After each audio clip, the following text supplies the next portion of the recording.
Thomas Reed pulled his mop across the shiny floor of Blackwood Conservatory's main hall, the smell of lemon cleaner filling his nose. The building had emptied hours ago, but the echo of music still hung in the air, at least in his mind.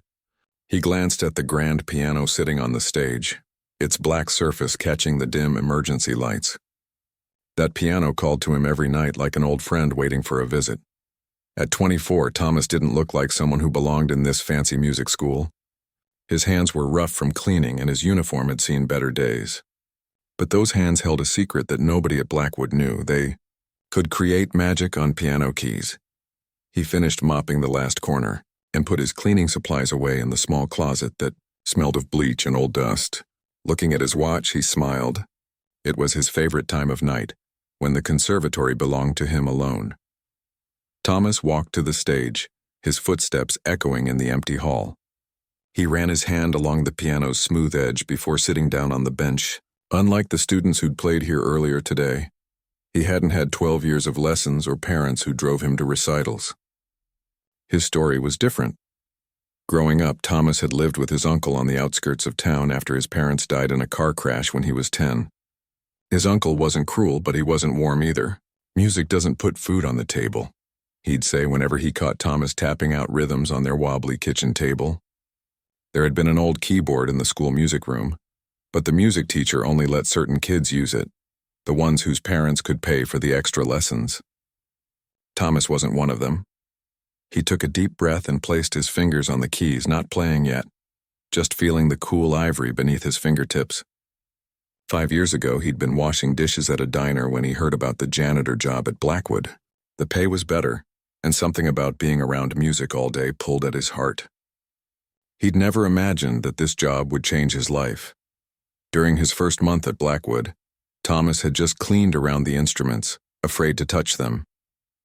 But one night, after hearing a student struggle with a piece by Chopin all day, he sat down at that same piano after everyone left. He placed his fingers where he'd seen the student put hers and pressed down. The sound was like nothing he'd ever heard, rich and deep and somehow sad and hopeful at the same time. After that night, Thomas created a routine. He'd finish cleaning early, making sure all the doors were locked, and then give himself 1 hour at the piano. At first, he just played single notes, getting to know their voices. Then he tried copying the simple exercises he heard beginners practice. His progress was slow, with no teacher to guide him. But Thomas had something special, an ear that could hear a piece once and break it down into its parts. "Let's see where we left off last night," Thomas whispered to himself, pulling a worn notebook from his back pocket. He'd started writing down his own music last year, after mastering some basic techniques by watching students through cracked doors. His notes were messy. He didn't know proper music notation, but he'd created his own system of symbols that made sense to him. He began to play softly, a melody that started simple but grew more complex with each measure. The piece was his life story in music. It began with childlike simplicity, then moved into darker minor chords that spoke of loss.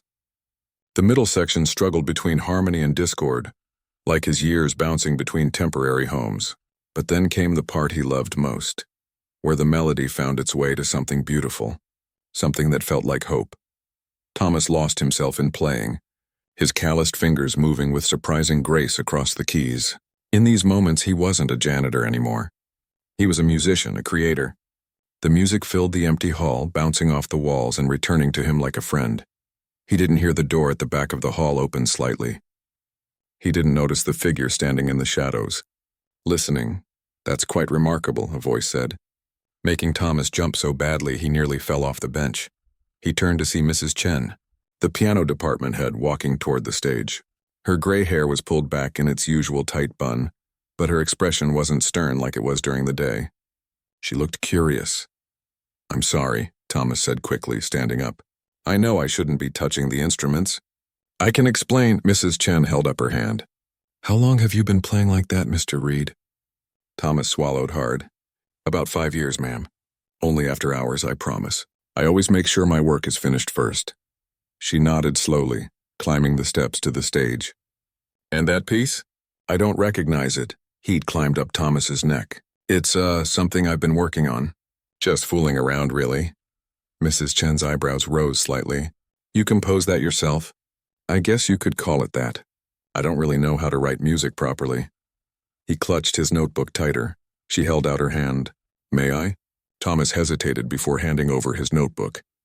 Mrs. Chen flipped through pages of his strange symbols and marks, her face unreadable.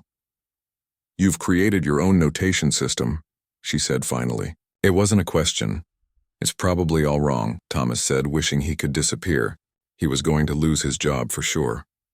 To his surprise, Mrs. Chen smiled. A small one, but definitely a smile. Wrong? No, unconventional certainly. But music came before notation, Mr. Reed. The symbols are just a way to remember the sounds. She handed back the notebook. You have a gift. Thomas blinked at her, not sure he'd heard correctly. I do? Raw and unrefined, but yes. Definitely a gift. She gestured to the piano. Please continue. I'd like to hear the rest. Nervously, Thomas sat back down. His hands shook slightly as he found his place again. The weight of Mrs. Chen's gaze made his shoulders tense, but after a few measures, the music pulled him back into its world. He forgot she was there, forgot about his embarrassment, forgot about being a janitor who didn't belong. There was only the music. When he finished, the last note hanging in the air like a question, Thomas looked up to find Mrs. Chen wiping a tear from the corner of her eye.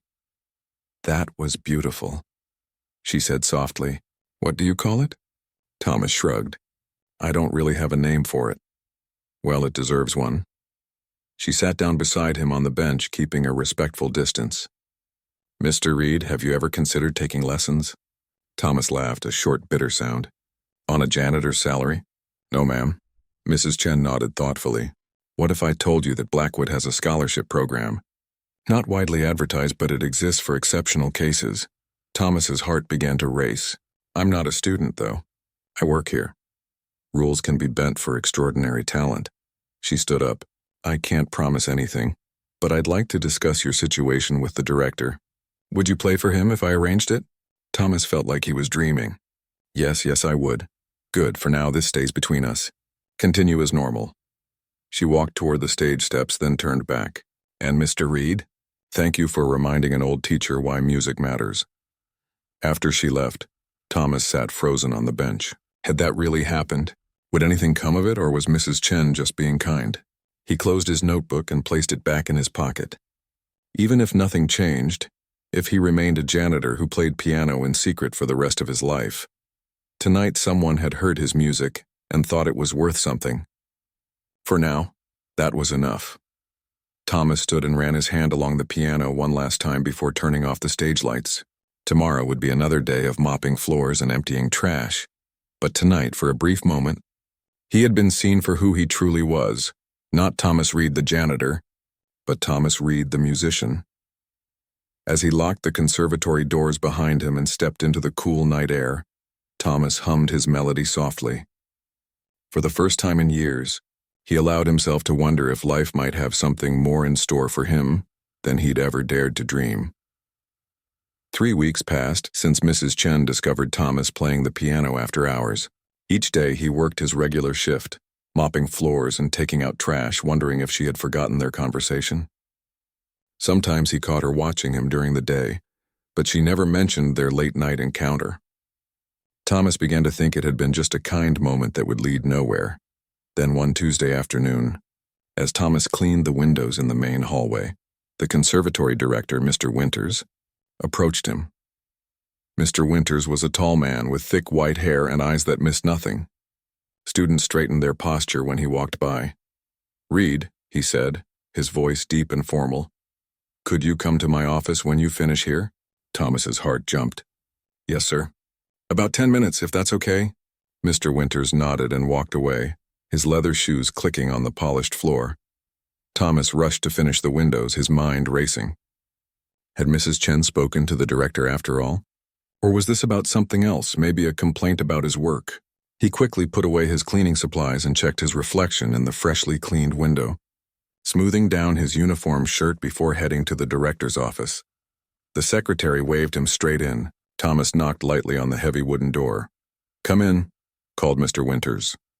Thomas entered to find not just the director but also Mrs. Chen sitting in one of the visitor chairs. The office was impressive, with awards and framed photographs covering the walls, Mr. Winters shaking hands with famous AOMI. "Have a seat, Mr. Reed," said the director, gesturing to the empty chair beside Mrs. Chen. Thomas sat down, his hands fidgeting slightly in his lap. "Mrs. Chen has told me something quite interesting about you," Mr. Winters began, studying Thomas with new interest. "She says you've been teaching yourself piano after hours." Thomas swallowed. "Yes, sir. I hope that's not a problem. I always make sure." "It's not a problem," Mr. Winters interrupted gently. "In fact, Mrs. Chen thinks you have considerable talent." Thomas glanced at Mrs. Chen, who gave him a small nod. "I'd like to hear you play," said Mr. Winters. "Not tonight. I have a dinner engagement. But tomorrow evening at 7, the small recital hall will be empty then." This wasn't a request. Thomas nodded quickly. "Yes, sir."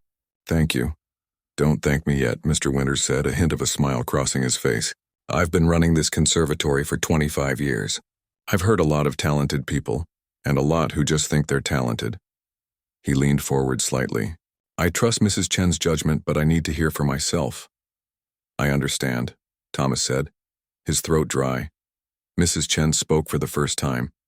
"Bring your composition, the one you were playing that night. And we'll see," added Mr. Winters, dismissing him with a nod. That night, Thomas couldn't sleep. He lay in his small apartment above the laundromat, staring at the ceiling, his mind filled with music and worry. What if Mr. Winters thought he was wasting everyone's time? What if he froze up and couldn't play well? He'd never performed for anyone before. Not really. Mrs. Chen had caught him by surprise that night. This would be different. The next day dragged by in a blur of cleaning tasks. Thomas caught himself making simple mistakes, putting trash bags in the recycling bin, forgetting which rooms he'd already cleaned. By the time his shift ended at 6, his stomach was in knots. He went to the employee bathroom and washed his face with cold water. He'd brought a clean shirt to change into. Nothing fancy, just a simple button-up that wasn't a uniform. He wanted to look like he was taking this seriously. At 6:55, Thomas stood outside the small recital hall, his notebook clutched in his hands. He took a deep breath and walked in. Mr. Winters and Mrs. Chen were already there, sitting in the front row. The room was intimate, with just 50 seats facing a small stage with a baby grand piano. It was where first-year students gave their recitals, not as intimidating as the main concert hall. "Right on time," said Mr. Winters, checking his watch. "Good. Please, whenever you're ready." Thomas walked to the piano, his legs feeling strangely distant from his body. He sat down and placed his notebook on the stand, opened to his composition. His hands were shaking. He closed his eyes for a moment, trying to find that quiet place inside himself where the music lived. Then he began to play. The first few notes came out hesitant, not as smooth as when he played alone. He fumbled a chord and winced, feeling heat rise in his cheeks. But then, as always, the music took over. He forgot about Mr. Winters and Mrs. Chen watching him. He forgot about being a janitor playing for people with fancy music degrees. He just played his story, the loss, the loneliness, the hope that somehow remained. When the final note faded, Thomas kept his eyes on the keys, afraid to look up. The silence stretched for several seconds. "Where did you learn to compose like that?" Mr. Winters asked finally, his voice quieter than before. Thomas looked up. "I didn't, sir. I just tried to make the sounds match what I was feeling. And the technical aspects of playing? Your hand position is unusual but effective. I watch the students through the door sometimes. During their lessons," Thomas admitted. "I hope that's okay." To his surprise, Mr. Winters laughed. "Well, that's a first." He turned to Mrs. Chen. "You were right to bring this to my attention." Mrs. Chen smiled. "I told you." Mr. Winters stood up and walked to the stage. "Mr. Reed, your playing is unorthodox, and there are technical flaws that any first-year student here would be corrected for." He paused, and Thomas's heart sank. "But there's something else there, too. Something that can't be taught." Thomas looked up, hardly daring to hope. "We have a special scholarship that's rarely used," Mr. Winters continued. "It's for exceptional cases that fall outside our normal admissions process. I think you qualify." Thomas couldn't speak. "It would cover lessons with Mrs. Chen twice a week, music theory classes, and composition study," Mr. Winters explained. "You would need to keep your job. The scholarship doesn't cover living expenses, but we can adjust your schedule to make it work." "Are you serious?" Thomas finally managed to say. "Very," said Mr. Winters. "There's one catch, though." "What's that?" "In 4 months, Sebastian Hargrove will be visiting." Blackwood. Thomas recognized the name from posters around the conservatory. A famous pianist and critic. Known for his harsh judgments, he's judging our annual showcase, Mr. Winters continued. "Every student who receives a scholarship is required to perform. That would include you." The thought of playing in front of a famous critic in a full auditorium made Thomas's stomach tighten. "I don't know if I'd be ready by then." "That's the deal," Mr. Winters said firmly. "Mrs. Chen will work with you, but we need to know you can handle pressure. The showcase is our biggest event of the year. Hargrove can open doors for students, or close them forever with one bad review." Thomas looked at Mrs. Chen, who nodded encouragingly. "I believe you can do it," she said. "Think about it overnight," Mr. Winters added. "Let us know your decision tomorrow." That night, Thomas paced his small apartment, weighing his options. The chance to study music formally was beyond anything he'd dreamed possible. But performing in the showcase? In front of hundreds of people and a famous critic? The thought made him feel sick. He called the one person he could talk to, his childhood friend Ben, who worked as a mechanic across town. "They're giving you a scholarship?" Ben asked, amazed after Thomas explained the situation. "That's huge, man." "But the showcase, so what? You'll practice and get better," Ben interrupted. "What's the worst that could happen?" "I could completely embarrass myself in front of everyone," Thomas said. Ben was quiet for a moment. "Remember in 10th grade when I was too scared to ask Liz to the dance? And you said something I never forgot." "What was that?" "You said the only thing worse than failing is never knowing if you could have succeeded." Thomas sighed. Ben was right. Those were his own words coming back to him. The next morning, before his shift started, Thomas knocked on Mr. Winters' office door. "Come in," called the director. Thomas entered, standing tall despite his nerves. "I'll do it," he said simply. "I accept the scholarship and the showcase requirement." Mr. Winters smiled and extended his hand. "Excellent. Your lessons with Mrs. Chen start tomorrow morning at 8. Don't be late." As Thomas shook the director's hand, he felt like his life had split into before and after. Yesterday he was just a janitor who played piano in secret. Today he was a janitor who was also a music student, with 4 months to prepare for the performance that might change everything. The next 2 months transformed Thomas's life in ways he never imagined. His days now started with music theory classes or piano lessons with Mrs. Chen before his janitorial shift began. After work, he practiced until his fingers ached and his eyes could barely stay open. Sleep became a luxury he could rarely afford. Mrs. Chen was a demanding teacher. She made him start with basics, proper hand positioning, scales, and finger exercises, things he'd skipped in his self-teaching. Sometimes Thomas felt frustrated, like he was taking steps backward instead of forward. "I could play my piece before," he complained one morning after struggling through a simple exercise. Mrs. Chen tapped the piano with her pencil. "You could play it your way. Now you're learning to play it the right way. There's a difference." "But it felt right to me," Thomas argued. Mrs. Chen's expression softened slightly. "That feeling is your gift, Thomas. We're not trying to take that away. We're giving you the tools to express it even better." She placed another sheet of music in front of him. "Again, please. From the beginning." The other students at Blackwood had mixed reactions to Thomas's unusual situation. Some, like Lily Wong, a brilliant pianist in her final year, treated him kindly, offering tips when they saw him practicing alone. Others whispered behind his back. Thomas overheard snippets of conversations in hallways. Special treatment. Probably just a publicity stunt. Won't last through the first semester. The worst was Alex Palmer, a third-year student whose father was a famous conductor. Alex never missed a chance to remind Thomas of his place. One afternoon, as Thomas mopped the floor outside practice room C, Alex walked by with a group of friends. "Hey, janitor," he called out. "I think you missed a spot over there." His friends laughed. Thomas kept mopping, his face burning. "I heard you're playing in the showcase," Alex continued, leaning against the wall. "Brave of Winters to risk Hargrove's time like that." Thomas looked up. "I earned my spot just like you did." Alex raised an eyebrow. "Did you?" I had to audition against 50 other pianists to get into Blackwood. You just had to know how to use a mop. He pushed off from the wall. See you at the showcase. It should be entertaining at least. As Alex and his friends walked away, Thomas gripped the mop handle so tight his knuckles turned white. The encounter left a bitter taste that lingered for days. The following week, Mrs. Chen introduced something new to their lessons. You've been making good progress with technique, she said. It's time to work specifically on your showcase piece. Have you decided what you'll play? Thomas nodded. My own composition. The one you first heard me playing. Mrs. Chen frowned. That's a risky choice.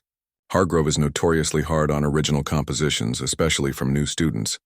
It's the only piece that truly feels like mine, Thomas explained. I can play other people's music, but this is my story. If I'm going to be judged, I want it to be on something that matters to me. After a long moment, Mrs. Chen nodded. Very well. Let's work on formalizing it then. First, we need to write it down properly. The next few lessons focused on translating Thomas's personal notation system into standard musical notation. It was painstaking work, but gradually his piece took shape on paper, becoming something that any trained musician could read and play.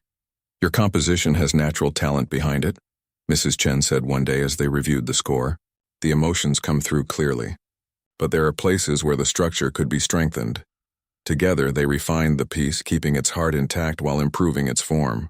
Thomas found himself growing as both a pianist and a composer, learning to channel his raw feelings through the discipline of classical training. 2 weeks before the showcase, disaster struck. Thomas was carrying a bucket of cleaning water down the stairs when he slipped. He managed to catch himself before falling completely, but his right hand slammed hard against the railing. The pain was immediate and intense. Thomas looked down to see his wrist already swelling. He finished his shift one-handed, then went straight to the campus health center. A moderate sprain, the doctor told him after examining his wrist. You'll need to rest it completely for at least 10 days. No piano. 10 days? Thomas's voice cracked. But the showcase is in 2 weeks. The doctor shook her head. I'm sorry, but if you try to play on this too soon, you risk long-term damage. Thomas left the health center with his wrist wrapped and his mind spinning. 10 days of rest would leave him just 3 or 4 days to practice before the showcase. After all his work, all his progress, everything might be ruined by a moment's clumsiness. He went to tell Mrs. Chen the news, finding her in her office grading papers. A setback. Certainly, she said after hearing what happened, but not the end. How can I possibly be ready in time? Thomas asked, fighting back tears of frustration. Mrs. Chen tapped her temple. You'll practice here instead of with your hands. Mental practice. Musicians use it all the time when they're injured. Mental practice? You know your piece by heart now. Close your eyes and play it in your mind. Feel your fingers moving, hear each note. Studies show the brain doesn't know the difference between imagined practice and physical practice. It sounded impossible, but Thomas had no other options. For the next 10 days, he spent every spare moment sitting quietly, eyes closed, mentally playing his piece from beginning to end. Sometimes he sat at the piano, his left hand playing the bass line while his right hand hovered above the keys, moving but not pressing down. In an unexpected way, the injury forced Thomas to internalize his music even more deeply. Without being able to rely on muscle memory or the physical feedback of the piano, he had to hear the music perfectly in his mind. The day the doctor finally cleared him to play again, Thomas went straight to the practice room. Mrs. Chen was waiting for him. Take it slowly, she cautioned. Your wrist is still healing. Thomas sat at the piano, placing his fingers gently on the keys. He took a deep breath and began to play his piece for the first time in 10 days. To his amazement, it flowed better than ever before. The mental practice had worked. He played with new clarity and intention, each phrase connecting naturally to the next. Even his technique seemed improved. Mrs. Chen listened with widening eyes. When he finished, she was silent for a long moment. Well, she said finally, it seems your accident may have been a blessing in disguise. The night before the showcase, Thomas couldn't sleep. He paced his small apartment, alternating between confidence and terror. What if his wrist pain returned mid-performance? What if he froze on stage? What if Hargrove hated his piece? His phone buzzed with a text from Ben. Get some sleep, piano man. Tomorrow you show them all what you can do. Thomas smiled at his friend's message, but sleep remained elusive. Around 3 a.m. he gave up trying and walked to the conservatory instead. The night guard knew him and let him in with a friendly nod. The main hall was dark and silent, moonlight streaming through the high windows. Thomas sat at the piano where his journey had begun months ago, not to practice, but just to be with the instrument that had changed his life. "We've come a long way together," he whispered, running his fingers lightly over the keys without pressing them. As dawn broke, Thomas made a decision.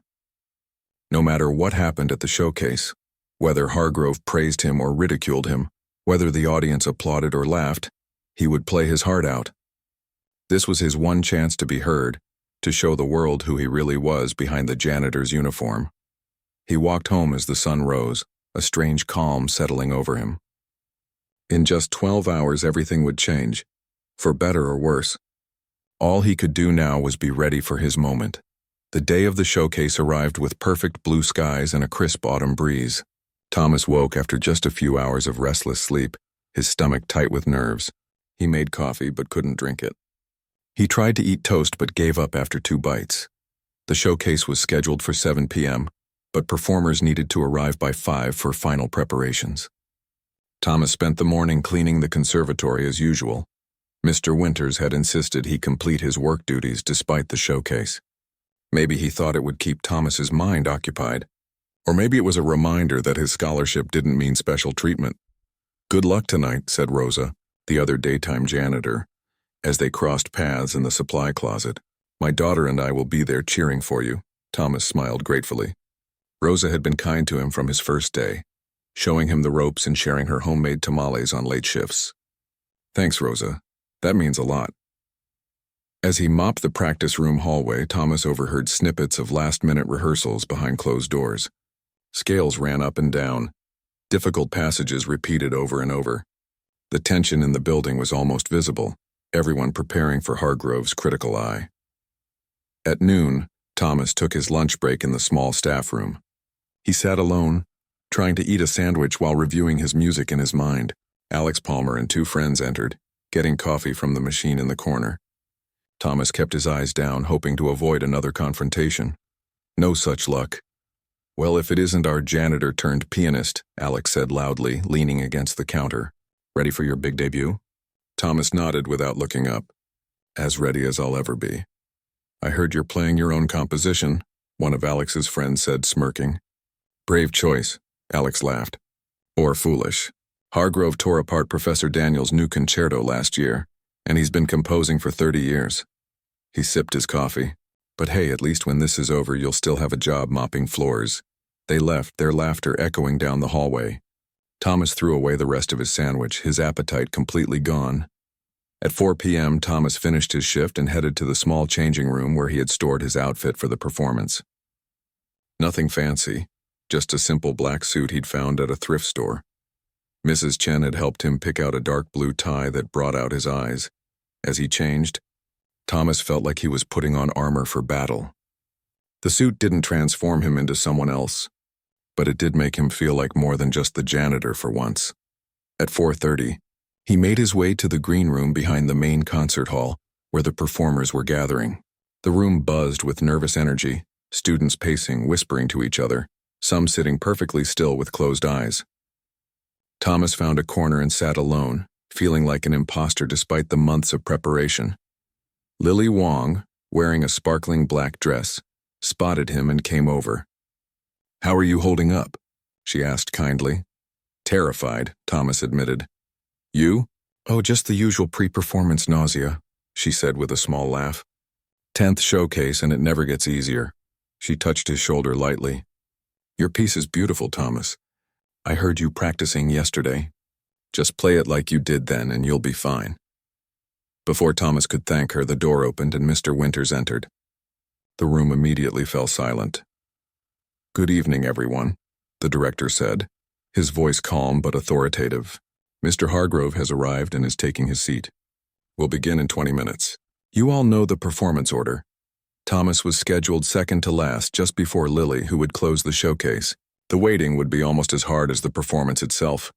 "Remember," Mr. Winters continued, "this is an opportunity to showcase your growth, not a competition. Play your best and make Blackwood proud." His eyes swept the room, lingering briefly on Thomas before he left. The first performer was called, a violinist whose hands visibly shook as he walked through the door that led to the stage. One by one, the students left to perform, each returning with either relief or disappointment written on their faces. Alex Palmer went seventh, playing a technically challenging piece by Liszt. When he returned to the green room, he was smiling confidently. Hargrove actually nodded during the coda, he told his friends. That's practically a standing ovation from him. The minutes ticked by agonizingly slowly. Thomas tried using the mental practice techniques Mrs. Chen had taught him, but his thoughts kept scattering like startled birds. His palms were sweating and he wiped them repeatedly on his pants. Then suddenly the stage manager was calling his name. "Thomas Reed, you're up next." Thomas stood on shaky legs. Lily gave him a thumbs up as he passed. "You've got this," she whispered. The walk to the stage felt like the longest journey of his life. Each step brought him closer to the moment he'd been both dreading and longing for. The stage manager opened the door and bright lights momentarily blinded him. The concert hall was packed full. Hundreds of faces turned to watch as Thomas walked across the stage to the grand piano at its center. The polished black instrument gleamed under the spotlights, both welcoming and intimidating. As Thomas sat down on the bench and adjusted it, he caught sight of Sebastian Hargrove in the front row. The famous critic was a small, thin man with sharp features and silver-rimmed glasses. He was writing something in a notebook, not even looking up as Thomas took his position. Thomas placed his hands on the keys and took a deep breath. The room fell completely silent, waiting, but he didn't play. Not yet, something was wrong. The panic he'd been holding at bay suddenly crashed over him like a wave. His fingers felt frozen, his mind blank. The piece he'd practiced hundreds of times had vanished from his memory. Seconds ticked by. Someone coughed. Thomas heard a whisper from somewhere in the audience. He glanced desperately at the wings where Mrs. Chen stood watching. She nodded encouragingly, mouthing something he couldn't make out. Thomas closed his eyes. This was his moment and he was wasting it. Everything he'd worked for was slipping away because of simple stage fright. Then, from somewhere deep inside, a memory surfaced, not of notes or music theory, but of why he played in the first place. He remembered those nights alone in the empty conservatory, when the music had been a friend keeping him company in the darkness. He remembered the pure joy of discovering a new chord, the way his heart lifted when a melody finally sounded right. He hadn't started playing to impress critics or win scholarships. He'd played because the music inside him needed to come out. Thomas opened his eyes and began to play.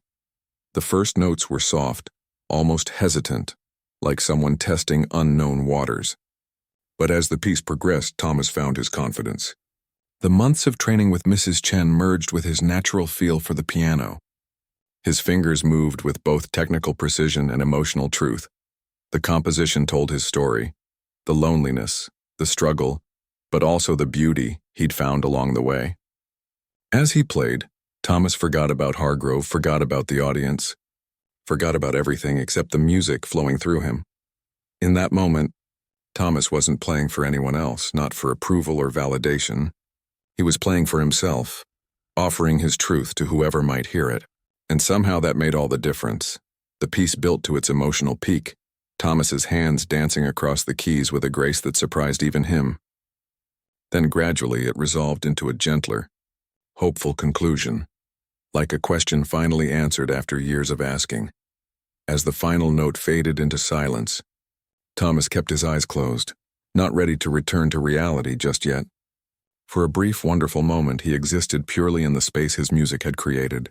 Then he heard it, a single pair of hands clapping. Thomas opened his eyes to see Sebastian Hargrove on his feet, applauding slowly but deliberately. One by one, others in the audience stood too, until the entire hall was giving him a standing ovation. Thomas sat stunned at the piano, unable to move. This couldn't be real. The infamous critic who barely offered polite applause to professionals was standing for him. A janitor who had taught himself to play in stolen moments after everyone had gone home. As the applause continued, Thomas finally stood and took a small, awkward bow. His eyes found Mrs. Chen in the wings, tears streaming down her face as she clapped. Beyond her, even Mr. Winters was smiling broadly. Thomas walked off stage in a daze, his legs barely supporting him. He had done it. Against all odds, he had played his piece, his story, and people had heard it. Really heard it. Whatever happened next, in this moment, Thomas Reed was exactly who he was meant to be. Back in the green room, Thomas collapsed onto a chair, his hands still trembling from the performance. Students who had barely acknowledged him before now patted his back and offered congratulations. Even Alex Palmer gave him a reluctant nod from across the room. Lily Wong squeezed his shoulder as she prepared to go on stage for the final performance. "You just raised the bar for all of us," she whispered before disappearing through the door. Thomas sat in a daze, replaying what had just happened. The standing ovation, Hargrove on his feet. It felt like a dream, and he half expected to wake up back in his apartment, just another day ahead of mopping floors and stealing moments at the piano. Mrs. Chen appeared in the doorway, her eyes still shining. "Thomas, Mr. Winters wants to see you now." "But what about Lily's performance?" "This can't wait," Mrs. Chen said, her voice unusually urgent. Thomas followed her through the backstage corridors, away from the concert hall where Lily was now playing. They arrived at a small meeting room where Mr. Winters was waiting, along with Sebastian Hargrove himself. Thomas froze in the doorway. Up close, the famous critic looked even more intimidating, his thin face severe under precisely combed gray hair. "Come in, Mr. Reed," Mr. Winters said, gesturing to an empty chair. Thomas sat down stiffly, his heart racing again. Why had they pulled him away from the showcase? Was something wrong? Hargrove studied him with piercing blue eyes. "How long have you been playing piano, Mr. Reed?" His voice was crisp and British accented. "About 5 years, sir," Thomas answered truthfully. Hargrove's eyebrows rose slightly. 5 years? And composing? About the same. I started trying to write my own pieces almost as soon as I started playing. Hargrove exchanged a look with Mr. Winters, then turned back to Thomas. "I've been reviewing music for 35 years, Mr. Reed. I've heard prodigies and virtuosos from every major conservatory in the world." He leaned forward slightly. "What I heard tonight was something different, something rare." Thomas sat very still, hardly daring to breathe. "You lack polish, certainly," Hargrove continued. "Your technique is unorthodox, sometimes even incorrect. But your composition has something many professionally trained musicians spend decades trying to achieve: authentic emotional resonance." He removed his glasses and cleaned them with a small cloth. "In simple terms, Mr. Reed, you made me feel something. Thank you." "Sir," Thomas managed to say, his voice barely audible. "I run a small masterclass program each summer in London," Hargrove said, replacing his glasses. 6 students, intensive study. "I'd like to offer you a place." Thomas blinked, sure he had misheard. "In London?" "All expenses paid," Mr. Winters added. "It's a remarkable opportunity." Thomas's mind raced. London. A master class with Sebastian Hargrove. It was beyond anything he could have imagined when he sat down at the piano tonight. "There's more," Mrs. Chen said quietly from beside the door. Hargrove nodded. "I've spoken with the director of the Royal Academy. Based on my recommendation, they're prepared to offer you a special admission for the fall term with a full scholarship." The room seemed to tilt around Thomas. The Royal Academy of Music, one of the most prestigious music schools in the world. And they wanted him? I don't know what to say, Thomas stammered. "Say yes," Mr. Winters suggested with a small smile. But something held Thomas back. "What about my job here? My scholarship at Blackwood?" "Your scholarship was a stepping stone," Mrs. Chen said gently. "We always hoped you would go further. This is what we wanted for you," added Mr. Winters, "to see your talent recognized on a larger stage." Thomas looked from face to face, trying to process what was happening. Just hours ago, he had been worried about embarrassing himself in front of these people. Now they were offering him a future he hadn't dared to dream of. "May I think about it?" he asked finally. Hargrove looked surprised but nodded. "Of course. But not too long. The Academy needs an answer within the week." After a few more details were discussed, Thomas was excused. He walked back toward the concert hall in a daze, hearing the final applause for Lily's performance as he entered the lobby. The showcase reception was being set up, tables with punch and small appetizers where students, faculty, and guests would mingle afterward. Thomas spotted Ben waiting by the entrance, grinning from ear to ear. There he is. Ben rushed over and pulled Thomas into a bear hug. You were incredible. I didn't understand half of what you were playing, but man, you had the whole place on their feet. Thomas laughed, grateful for his friend's familiar enthusiasm. You have no idea what just happened, he said, and explained the offers from Hargrove and the Royal Academy. Ben's eyes widened. London? Wow, that's huge, Thomas. I know. It doesn't feel real. So when do you leave? Ben asked. I haven't said yes yet, Thomas admitted. What? Why not? Before Thomas could answer, people began pouring out of the concert hall into the lobby. The reception was starting. Thomas was immediately surrounded by well-wishers, faculty members who had never spoken to him before, students who suddenly knew his name, parents asking if he gave private lessons. Through the crowd, Thomas spotted Rosa with her young daughter. They waved excitedly and he made his way over to them. You play so beautifully, Rosa said in her accented English, giving him a warm hug. My Sophia couldn't stop watching you. Her daughter, about 7 years old, looked up at him with wide eyes. Do you think I could learn to play like that someday? She asked shyly. Thomas knelt down to her level. Of course you could. Anyone can make music if they really want to. Mama says piano lessons are too expensive, Sophia said matter-of-factly.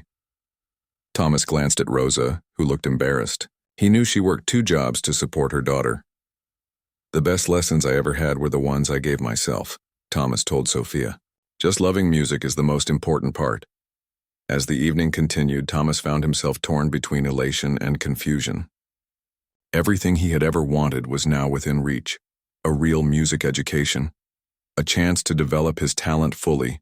Recognition from one of the most respected figures in classical music. Yet something felt unfinished here at Blackwood. Near the end of the reception, he found himself standing next to Alex Palmer at the punch bowl. Congratulations, Alex said stiffly. Your piece was impressive. Thomas could tell the words cost him. Thanks, your list was incredible.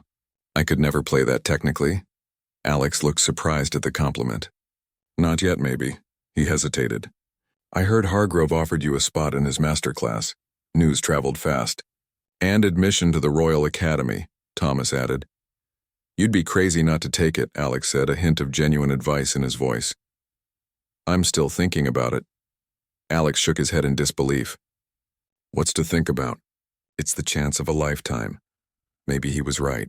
But as Thomas looked around the reception, at Mrs. Chen beaming proudly from across the room at Rosa and Sophia, at the familiar halls of Blackwood where his journey had begun, he realized what was holding him back.